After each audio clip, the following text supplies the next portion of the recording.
श्रीमद् भगवद गीता अध्याय संख्या 11 श्लोक संख्या 26 से आगे तक। अमी चैताम धृतराष्ट्रस्य पुत्रः सर्वे सह एव अवनिपाल संघे भीष्म द्रोण सूत पुत्र असो सह अस्धिये अपि योध मुखे वक्त्राणि ते त्वरमाना विशन्ति दृष्टा करालानि भयानकानि चेके चित्ता बिलगा दशन अंतरेषु सदृश्यन्ते चूनते उत्तम अंगे। धृतराष्ट्र के सारे पुत्र अपने समस्त सहायक राजाओं सहित तथा भीष्म द्रोण कर्ण तथा हमारे प्रमुख योद्धा भी आपके विकराल मुख में प्रवेश कर रहे हैं। उनमें से कुछ को शिरों को तो मैं अपने दांतों के बीच चूर्णित हुआ देख रहा हूँ। एक पिछले श्लोक में भगवान ने अर्जुन को वचन दिया था कि यदि वह कुछ देखने का इच्छुक हो तो उसे दिखा सकते हैं। अब अर्जुन देख रहा है कि विपक्ष के नेता भीष्म द्रोण कर्ण तथा धृतराष्ट्र के सारे पुत्र तथा उनके सैनिक तथा अर्जुन के भी सैनिक विनष्ट हो रहे हैं। यह इसका संकेत है कि कुरुक्षेत्र में एकत्र समस्त व्यक्तियों की मृत्यु के बाद अर्जुन विजयी होगा। यहाँ यह भी उल्लेख है कि भीष्म भी जिन्हें अजय माना जाता है ध्वस्त हो जाएंगे। वही गति कर्ण की भी होनी है। न केवल विपक्ष के भीष्म जैसे महान योद्धा विनष्ट हो जाएंगे, अपितु अर्जुन के पक्ष वाले भी कुछ योद्धा भी विनष्ट हो जाएंगे। अब यहाँ जो है भगवान कृष्ण जो युद्ध का जो परिणाम है उसके बारे में चर्चा कर रहे हैं कि युद्ध में क्या होने वाला है। दोनों ओर के लोग मारे जाने हैं और दोनों लोग के ओर आपके अंदर प्रविष्ट हो रहे हैं। अब मुखों में कुछ तो प्रविष्ट होने वाले सीधा पेट में चले जाते हैं और कुछ जो है अपने मस्तक सहित आपके दांतों और दाढ़ों के बीच में फंस के चूरा हो रहे हैं।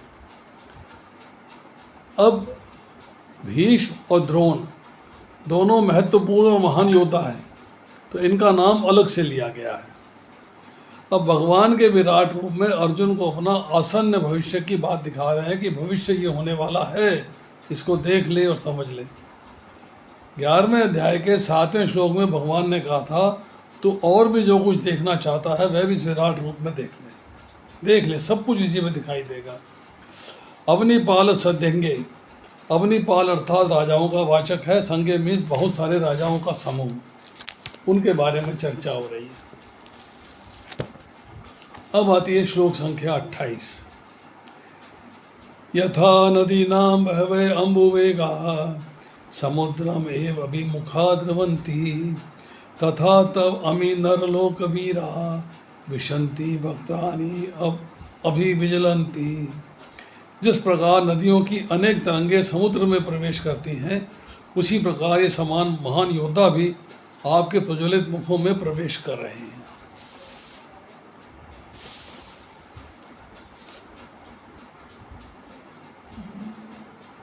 मूल जल जो है समुद्र का है, उससे बादल बनते हैं, उससे बरसात होती है, उससे नदियां भरती हैं। अब समुद्र में नदियां अपना नाम और रूप छोड़ देती हैं, समुद्र में मिल जाती हैं। गंगा का नाम समुद्र में मिलने के बाद गंगा जी नहीं रहता है, यमुना का नाम मिलने के बाद यमुना जी नहीं रहता। जो भी नदी समुद्र में मिलती है उसका नाम समाप्त हो जाता है, वो अपना स्वतंत्र अस्तित्व समाप्त कर लेती है।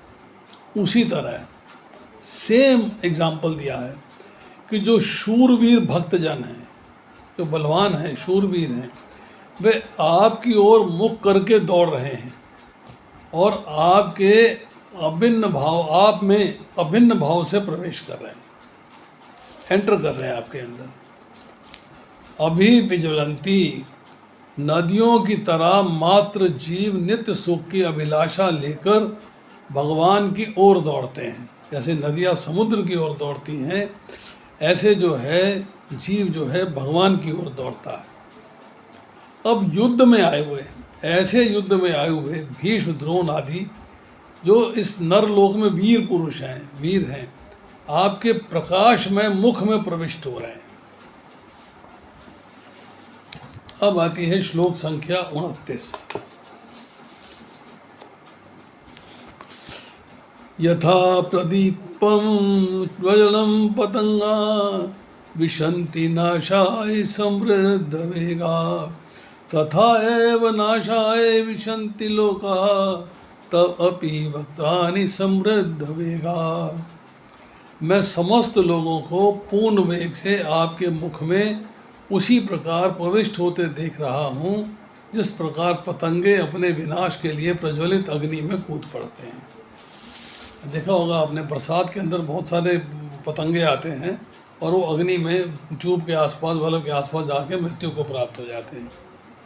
मतलब पतंगे जो हैं, जब अंधेरी रात्रि होती है और अग्नि दिखाई देती है तो उस अग्नि पे मुग्ध हो जाते हैं, आकर्षित हो जाते हैं और उसकी ओर तेज़ी से दौड़ते हैं। कुछ स्वाहा हो जाते हैं, कुछ तड़पते हैं। तड़पते कब है? लपट लग जाती है जब तक। इसी तरीके से सांसारिक वेग अर्थात भोग भोगने प्लस संग्रह करने का चिंतन होते रहना। सांसारिक वेग क्या है? आप चिंतन हो रहा है संग्रह करने का और भोग भोग रहे हैं। अब ऐसे भोग भोगने वाले, ऐसे चिंतन करने वाले दुर्योधन और उसके मित्र राजागण, संबंधीगण पतंगों की तरह बड़ी तेजी से आप जो कालचक्र के रूप हैं आपके मुखों में प्रवेश कर रहे हैं, अर्थात पतन की ओर जा रहे हैं, अर्थात 84 लाख योनियों की ओर जा रहे हैं। अब आती है श्लोक संख्या 30। लेलीहसे ग्रसमान समन्तात लोकान समग्रान वदने ज्वलधि तेजो भी या पूर्व जगत समग्रम भास तब उग्रह प्रजपंति विष्णु। हे विष्णु, मैं देखता हूँ कि आप अपने प्रज्वलित मुखों से सभी दिशाओं के लोगों को निगलते जा रहे हैं। आप सारे ब्रह्मांड को अपने तेज से आपूरित करके अपनी विशाल झुलसाती किरणों के सहित प्रकट हो रहे हैं। अपनी विशाल झुलसाती किरणों सहित प्रकट हो रहे हैं। विशाल रूप जो दिखाई दे रहा है, विराट रूप जो दिखाई दे रहा है, उससे जो किरणें आ रही हैं वो झुलसा रही हैं। तो अब आप संपूर्ण प्राणियों का संहार कर रहे हैं।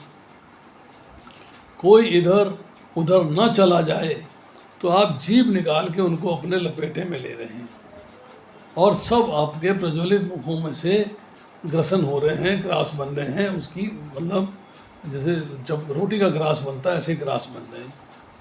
मीन्स काल रूपी भगवान की जिह्वा के लपेटे से कोई बच नहीं सकता। अब आती है श्लोक संख्या 31। आख्या ही मेक भवान उग्र रूप नमस्तु ते देववर प्रसीद विज्ञातुमिच्छामि भयन्तमाद्यं नहि प्रजनामि तव प्रवर्तिम्। हे देवेश, कृपा करके मुझे बतलाइए कि इतने उग्र रूप में आप कौन हैं। मैं आपको नमस्कार करता हूँ, कृपा करके मुझ पर प्रसन्न हूँ। आप आदि भगवान हैं, मैं आपको जानना चाहता हूँ क्योंकि मैं नहीं जान पा रहा हूँ कि आपका प्रयोजन क्या है। अब फेल हो गया है अर्जुन। उसने कहा है कि किस तरह से आप अपने अंश मात्र से ब्रह्मांड में प्रविष्ट होते हो, बताइए। और जब भगवान बता रहे हैं तो क्या कहता है कि आप उग्र रूप में कौन हैं, मुझ पे प्रसन्न हो जाइए। आप आदि भगवान हैं, मैं आपको जानना चाहता हूँ और मैं नहीं जान पा रहा हूँ कि आपका प्रयोजन क्या है। अब अर्जुन घबरा गया। अब उग्र रूप का वास्तविक परिचय जानने के लिए प्रश्न करते हैं कि आप देव रूप से भी दिखाई दे रहे हैं, उग्र रूप से भी दिखाई दे रहे हैं और सामने मेरे समक्ष 2 भुजा रूपधारी भी उपस्थित हैं।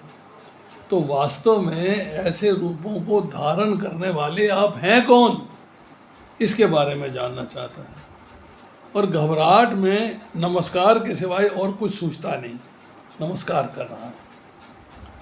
आद्यम मतलब आदि, अर्थात मोस्ट एक्सेलेंट बीइंग, ऐसा मैंने कभी देखा ही नहीं।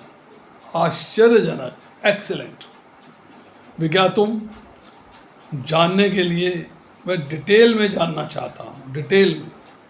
और प्रवृत्तिम अर्थात प्रयोजन क्या है कि दोनों पक्ष के योद्धा नष्ट होते दिखलाई पड़ रहे हैं, मेरी तरफ के भी और अपोजिशन की तरफ के भी। और क्यों दिखला रहे हो? भविष्य में क्या करना चाहते हो? क्या रहस्य है? इसको खोल कर तो बताइए। अब अर्जुन जो है उस रहस्य को जानना चाहता है। अब भगवान बताना शुरू करते हैं। श्री भगवान उवाच कालस्मि लोकाक्षयकृत प्रवृद्ध लोकान् समाहर्तुम् इह प्रवृत्तः ऋते अपि त्वां न भविष्यन्ति सर्वे ये अवस्थिता प्रति अनिकेषु योद्धा। भगवान ने कहा, समस्त जगतों को विनष्ट करने वाला काल मैं हूँ और यहाँ समस्त लोगों का विनाश करने के लिए आया हूँ। तुम्हारे सिवा दोनों पक्षों के सारे योद्धा मारे जाएंगे, तुम्हारे मीन्स पांडवों के सिवा। पांडव बचेंगे पर दोनों पक्षों के समस्त योद्धा मारे जाएंगे। यद्यपि अर्जुन जानता था कि कृष्ण उसके मित्र तथा भगवान हैं, तो भी वह कृष्ण के विविध रूपों को देखकर चकित था। इसलिए उसने इस विनाशकारी शक्ति के उद्देश्य के विषय में पूछताछ की। वेदों में लिखा है कि परम सत्य हर वस्तु को, यहाँ तक कि ब्राह्मणों को भी नष्ट कर देते हैं। भगवान सबको नष्ट कर देते हैं। कठोपनिषद 1:2:25 में वचन है, यस्य ब्रह्म च क्षत्रम च उभे भवता ओदनः मृत्युस्य संचेतन च संचेतनम का इथा वेद यत्र सह। अंततः सारे ब्राह्मण, क्षत्रिय तथा अन्य सभी परमेश्वर द्वारा काल कवलित होते हैं और परमेश्वर का यह रूप सबका भक्षण करने वाला है। यहाँ पर कृष्ण अपने को सर्वभक्षी काल के रूप में प्रस्तुत करते हैं। केवल कुछ पांडवों के अतिरिक्त युद्ध भूमि में आए प्राय सभी लोग उनके द्वारा भक्षित होंगे। अर्जुन लड़ने के पक्ष में न था, वह युद्ध न करना श्रेयस्कर समझता था, क्योंकि तब किसी प्रकार की निराशा न होती। किंतु भगवान का उत्तर है, यदि वह नहीं लड़ता तो भी सब लोग उनके ग्रास बनते, क्योंकि यही उनकी इच्छा है, उनकी डिज़ायर है, भगवान की इच्छा है। यदि अर्जुन नहीं लड़ता तो वे सब अन्य विधि से मरते। मृत्यु रोकी नहीं जा सकती, चाहे वह लड़े या न लड़े। वस्तुतः वे पहले से ही मृत हैं। काल विनाश है और परमेश्वर की इच्छा अनुसार सारे संसार को विनष्ट होना है, यही प्रकृति का नियम है।